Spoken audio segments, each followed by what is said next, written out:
लेकर आपको इस आईटी के बारे में बुलिश होना है या नहीं होना है, इसको लेकर कहना थोड़ा सा जल्दबाजी हो जाएगी।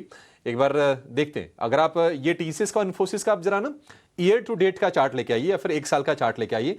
ये दोनों के दोनों शेयर अभी भी आपको करीब करीब 18 से 20% आपको ये नीचे दिखाई देंगे। लेकिन एक काम करते हैं, आईटी में अगर मान लीजिए आपको ट्रेड ही खोजना है तो हमारे एक्सपर्ट्स को क्या लग रहा है इस पर जरा व्यू ले लेते हैं। गौरव बिस्सा जी हमारे साथ हैं। गौरव जी, कोई ट्रेड इनिशिएट करना है आईटी में क्या? अब तो हम धीरे धीरे एक्सपायरी की तरफ बढ़ चले हैं। बताइए क्या सौदा बन रहा है आपके हिसाब से, चार्ट पर क्या बेहतर लग रहा है? अगर पैसे बनने आईटी में तो कहां बनेंगे? देखिए आईटी का जैसे आपने कुछ देर पहले चर्चा की कि एक पॉजिटिव काफी ओवरसोल्ड था, तो एक डाइवर्जेंस की वजह से एक बाउंस बैक हमको देखने मिल रहा है। लेकिन ये कब तक रहेगा, क्या फॉलो बाइंग रहेंगी? जैसे आपने कहा कि आईटी में स्पेंडिंग कट्स हैं, आईटी में जॉब कट्स हो रहे हैं, so not everything August well for the stock, for the index. तो यहाँ पे मेरे हिसाब से अगर ट्रेडिंग का है तो मौके थोड़े से कम होंगे, क्योंकि कब जाके मोमेंटम रुक जाए नोबडी नोज, क्योंकि अभी निफ्टी में हडल है, सेक्टर इटसेल्फ में इतने बहुत ज़्यादा टेलविंड्स इसमें नहीं है। तो अगर मैं कहूँ कि इसको प्ले करना है तो एक परसिस्टेंट है। देखिए आउट परफॉर्मेंस के साथ आप रहिए, तो अगर कोई सेक्टर में पॉजिटिव शिफ्ट आएगा, जो आपके आउट परफॉर्मेंस रहे हैं सबसे पहले वो चलेंगे। तो परसिस्टेंट अगर आप देखेंगे तो एक कंसिस्टेंट गेनर रहा है, करेक्शन उसमें आ चुका है।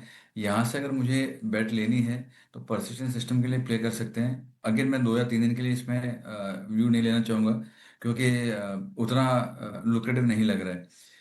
तो वो एक है। दूसरा, अगर किसी को शॉर्ट टर्म ट्रेड देखना है तो टीसीएस में एक बार देख सकते हैं। एक पॉजिटिव डाइवर्जेंस हमको देखने मिल रहा है डेली चार्ट्स और वीकली चार्ट्स दोनों में। एक छोटे से रेंज के बाहर स्टॉक जो है वो निकल रहा है।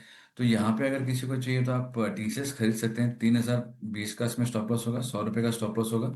और ऊपर में आप 3250, 3300 तक के लेवल के लिए प्ले कर सकते हैं। तो अगर मैं मीडियम टर्म के लिए प्ले करूँ तो परसिस्टेंट होगा, और एकदम इमीडिएट टर्म के लिए प्ले करो तो टीसीएस होगा। ये बढ़िया है। सवाल तो हमने एक ही पूछा था, दो जवाब आपको दे दिए। ये होती है एक बढ़िया एनालिस्ट की पहचान, कि व्यूअर के मन में क्वेरीज क्या चल रही, क्या सवाल चल रहे होंगे, उनको पकड़ के एड्रेस कर देना। टीसीएस के टारगेट 3300 के, 3000 रुपये के स्टॉप लॉस, और इसके अलावा परसिस्टेंट पर आप नजर रख के चलिए। ये दो शेयर आईटी में आपको गौरव जी ने बता दिए हैं। आईटी के अलावा जो सेगमेंट आज बाजार को और सपोर्ट करने काम कर रहा है वो है मेटल। आप देखिए हिंडाल्को में आज तेजी है, जिंदल स्टेनलेस के शेयर में 4% के आसपास की तेजी है। और इस तेजी की वजह यही है कि देखिए थोड़ी इकोनॉमी चीन की बेहतर होनी शुरू हो गई है। दूसरी चीज़ ये है कि भारत और चीन के जो रिश्ते थोड़े से कह सकते हैं कि रफ पैच में चल रहे थे। हाल फिलहाल काफ़ी गर्मी आई है दोनों दोनों दोनों देशों के संबंधों में। हिंडाल्को करीब 1.5% ऊपर कारोबार कर रहा है। गौरव जी, हिंडाल्को आपको लग रहा है, मुझे लग रहा है कि हिंडाल्को यहां से चल सकता है। आपका क्या व्यू है हिंडाल्को को लेकर? क्या तेजी का सौदा इस लेवल पर इनिशिएट करना चाहिए क्या?